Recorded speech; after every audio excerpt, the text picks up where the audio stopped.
So Steve the Plaster Man here today, and we're going to do a little repair. We're in a beautiful older sanctuary here in Kingsport, Tennessee, and we've got a little bit of repair work in the plaster. So today we're going to show you how to fix a spot that is delaminating and has a sand texture.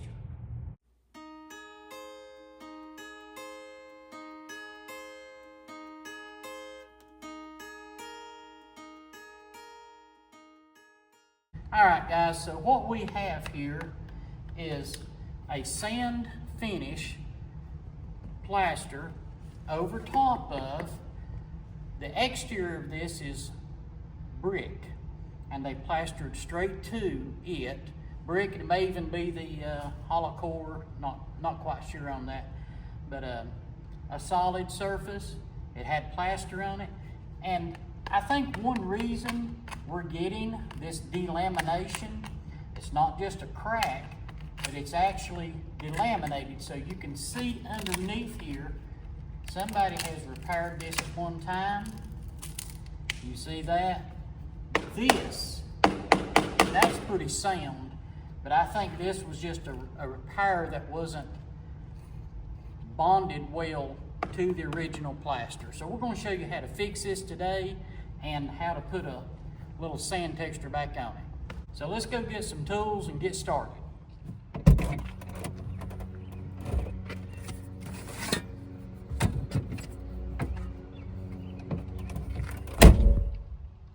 What I'm going to do is we're going to pull this off. We're going to cut this caulk joint back. Now this is a little tool I've talked about before. You can get it at the box stores in the department where they sell tiling tools. It's made by Marshalltown. So what I'm just trying to do, I'm trying to cut up to this vent, and I like to, now here that's pretty solid, but I like to cut me a spot so that it won't keep pulling. If you wanted to, you probably could just keep digging. And this is a repair and not picking at nobody. There may have been a little moisture from the window, or maybe some condensation from here. We also have a little crack in this, but let's get my little cool little margin trowel. I about wore that down to nothing. But we can get in there and see how we're pulling this off. What I want to do is get this part that did not bond well, whatever's flaking off, and see it's stuck pretty good, so I don't have to worry about that. That's just going to give us something extra to bite into. But sometimes you'll start doing this, scraping, and it'll just go all the way and keep going. So I like to have at least a stopping point. Might have went a little far, but it doesn't matter. So I've dug off what I think is loose here. So we're going to take our dandy little scraping tool, and I'm going to dig this out. We can hear, now I'm going to show you something else cool. You can hear the hollowness in it.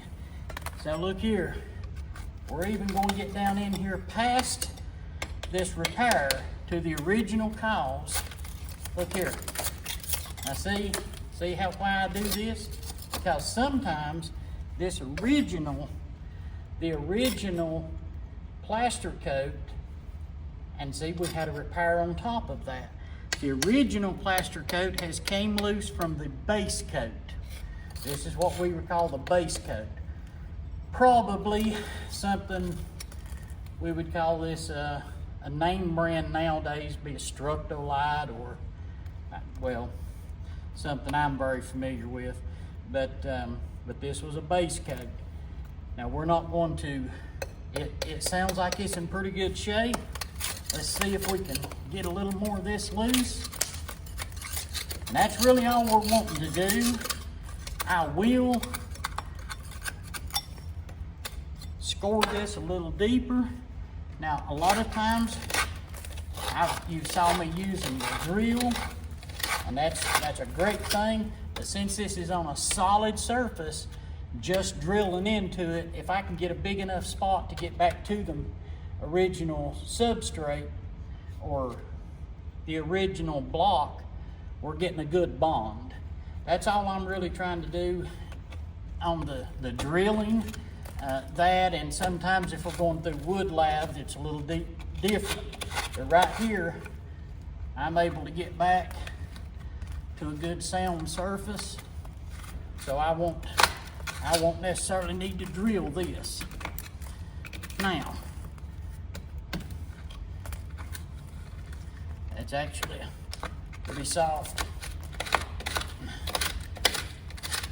So I've opened this up really well, and I'm gonna get my, you hear that? That's back there to the brick. Now we've cut this crack open. We shouldn't have an issue with it. So I'm gonna take a scraper and kind of try to knock down some of this sand coat. They may have put some of this in the paint when they redid this.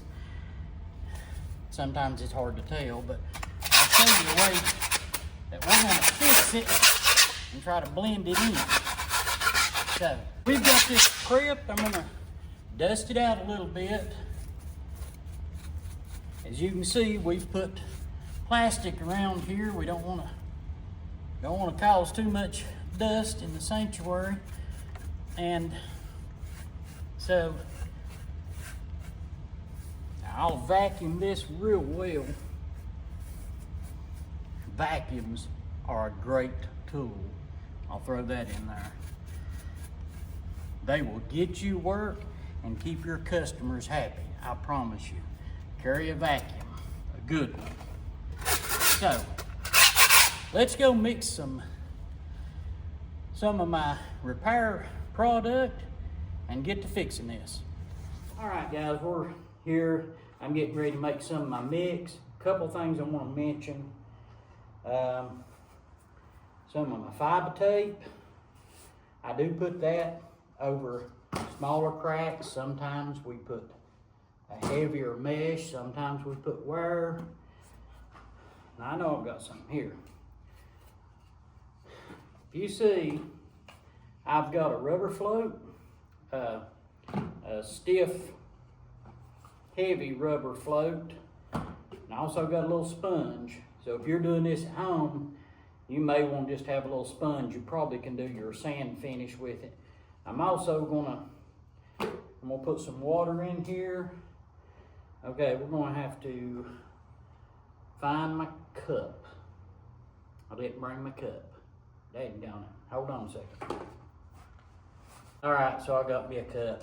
I'm gonna put me some water in my little bucket here, because when we start, I'll show you. I'll put my float in there. Let's go ahead and make us a mix. Now on this particular job, what I'm using, I'm just simply using some hot mud, some 5-minute hot mud. I'm not kicking it. Sometimes I kick it.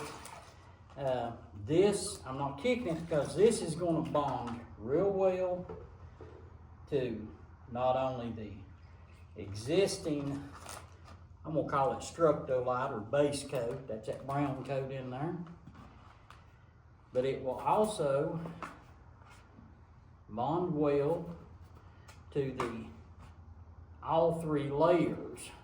It'll bond to the last coat that they put on, which I'm not sure what the product was, but it will bond to the original finish coat, white coat. Sometimes if you use just a pure plaster, let's say you're using a veneer plaster, which a lot of people use now, you'll have to put a bonder on it. Guys, I'm running my mouth while I'm mixing and working because, as Kirk, the Plaster Man out in California says, I can. Anyway, so I've made me a little mix. Grab me some tape here. If you've never saw my videos, this is the way I do most of my repair work. Bigger jobs, you need to mix in a bigger bucket. Let's go on back and see if we can't get something done. All right, guys, so we're back here in our little corner. Something I am gonna do, this little brush, I showed you I put some water in here. I'm going to wet that down in there just a little bit. One thing kind of kills all the dust, gets some of it out, gives us what I like to call, and most people call, a mechanical bond. I guess it's a chemical bond too, because this stuff will stick. It's almost gluey. So I'm just cutting my end off, and I'm going to inject that back in there as far as I can. And let's push this down.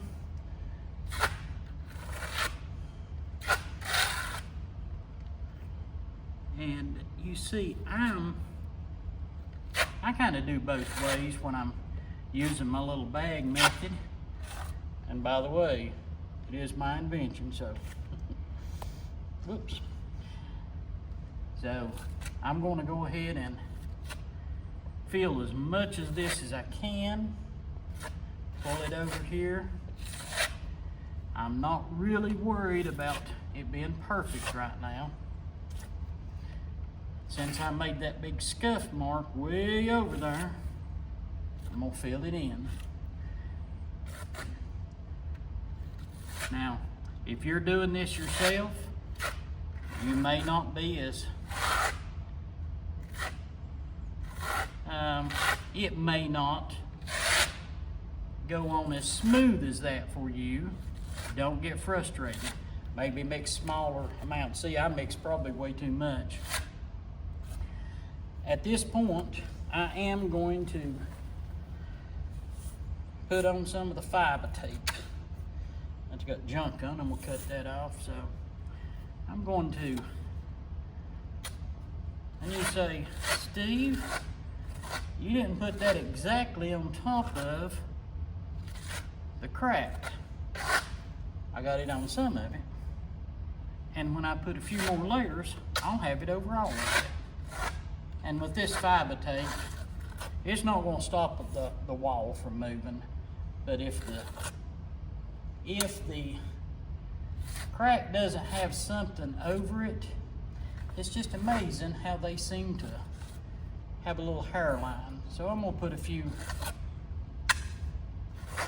strips like this, kind of crisscrossing. And I am going to, now since that was so deep, this stuff will set up really quick. But I am going to go ahead and start prepping on some of the, I'm not going to show it on video today, but we got some other places. I'm going to let this set up a little bit, because it will tend to shrink a little bit in that one spot. So we're going to let it set up for a few minutes, and then we'll come back and put another coat on it. So let's take off just a minute. All right, guys, I'm back. I ran up and made me another mix here. So you can see I made a little more mix. I bet that sounds real good on video. Bored of you screechy one day, y'all will die. Anyway, I do have one of my old Marshalltown trowels. A gentleman gave me this it was the gentleman I got it off of was probably about 80 years old when but it was his dad's. Now that doesn't mean that it's 80 years old. His dad worked for one of the local plaster companies. I think they went out of business probably late 80s, early 90s. They were doing drywall by that time mostly, but they still had some guys doing plaster and stucco on some of the commercial things. So what I'm doing here, just trying to finish this out. Doesn't have to be perfect because remember, we're going to put a little sand finish on it. I did want to say something. I'm going to go ahead and use the rest of this on that other spot that I had ready, and get my little onced 6-inch knife. I don't know if that was a Marshalltown or not. I believe it was. Anyway,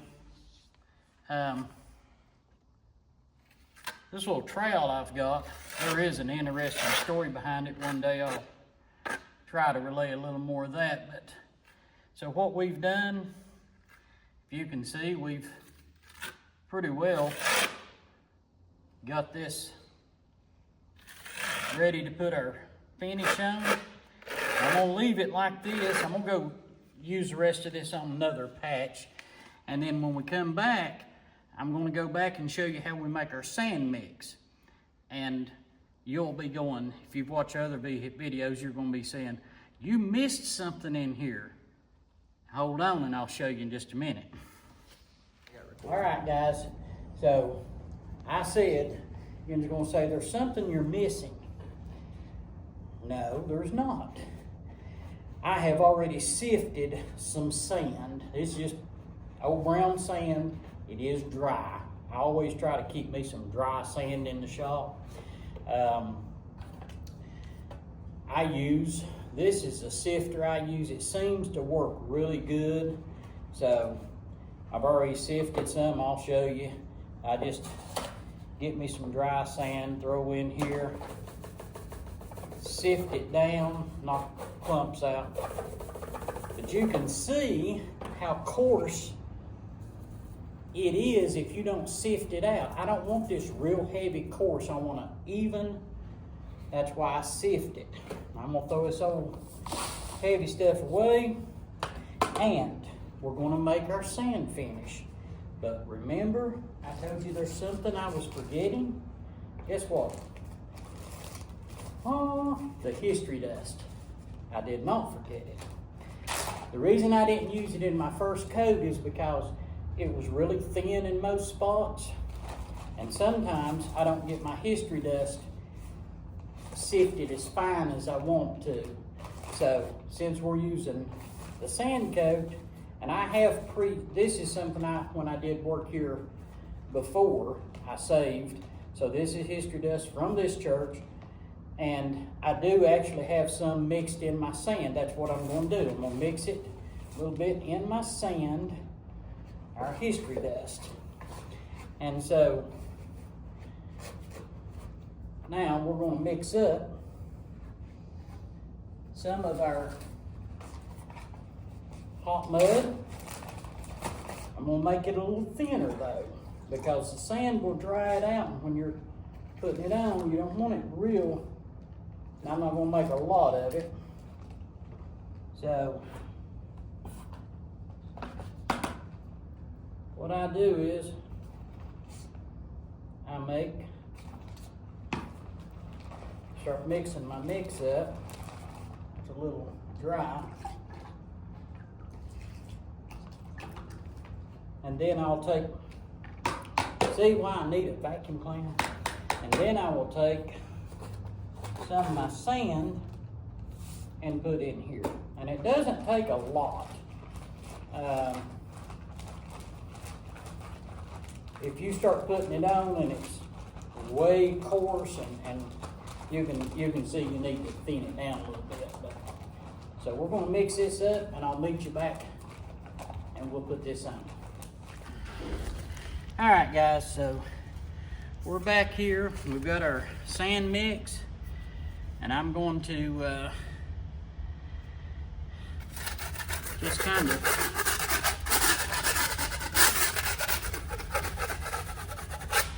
do like this and try to make sure anything's knocked off. I don't know why, just do it.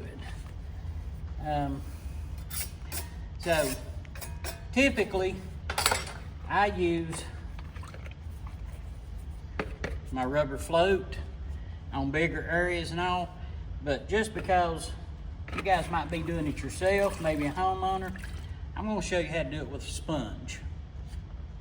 Pretty much the same thing. Cut the end off of our little grout bag, and this sponge has two sides here. Let's see which one works best. So I'm just going to put a little bit on here. It is important to have it kind of wet, and we're going to use a little circular motion, and we don't want to wipe it all off. And it can be messy, so you got to be cautious, not put too much on there. And I'm just going to go right up to the areas here.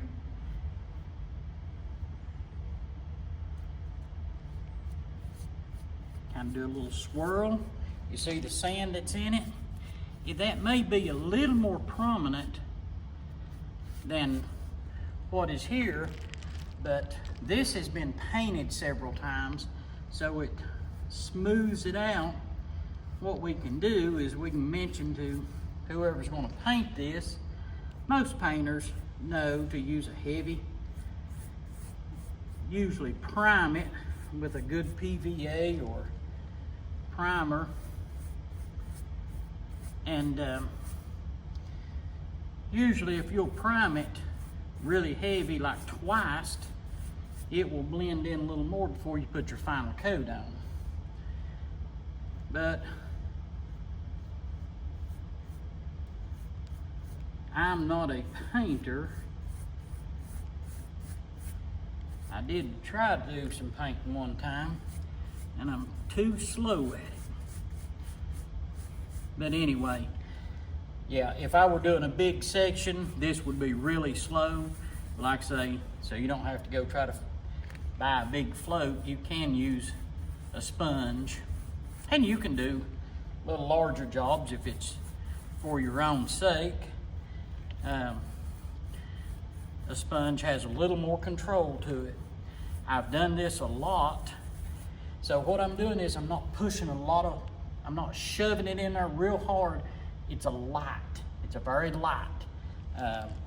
If your product starts getting dry, what you want to do is dip it in your water, rinse it off, and if it gets heavy on your trowel, wipe it on the side of your bucket or your pail, and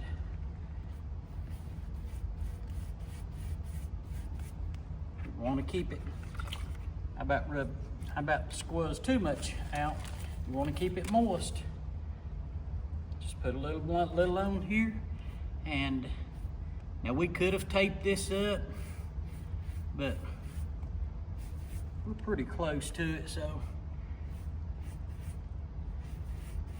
just lightly do little swirls. Just little swirls, kind of like little trees. No. Now just do little swirls on it. You come up to an edge.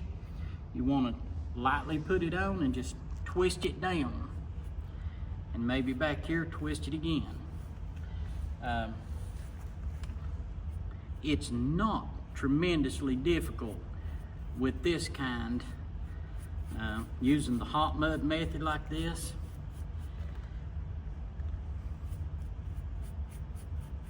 And especially on our edges. Edges is what's going to show. You really want to make sure you taper those in. You want to get over across where you don't want to just stop where you did the repair, or you will see it. You may see it anyway. I could go through here and show you all kinds of repairs because I got a kind of a trained eye for it. And I hate to say it, but sometimes I've done repairs and I'm like, good grief, I could have done a better job.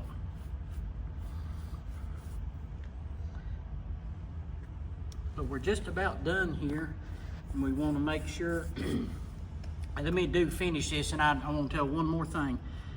We want to make sure that we don't just look at it from one angle. When we get done videoing, I am going to walk around and go to a different angle, because sometimes you can see an edge that you wouldn't see normally. And we'll put that on there. And there we go. Guys, I think that looks pretty good. When they paint it, you'll never know. So guys, I'm wrapping up. We're finished up here with this little spot. We actually got to do some work on some others, but this looks pretty good. There's discoloration. You can obviously see where the color, that's not an issue. They're going to paint it. Just think, we got to save another piece of history here working on this beautiful old sanctuary. And Steve the Plaster Man, catch you on the next one.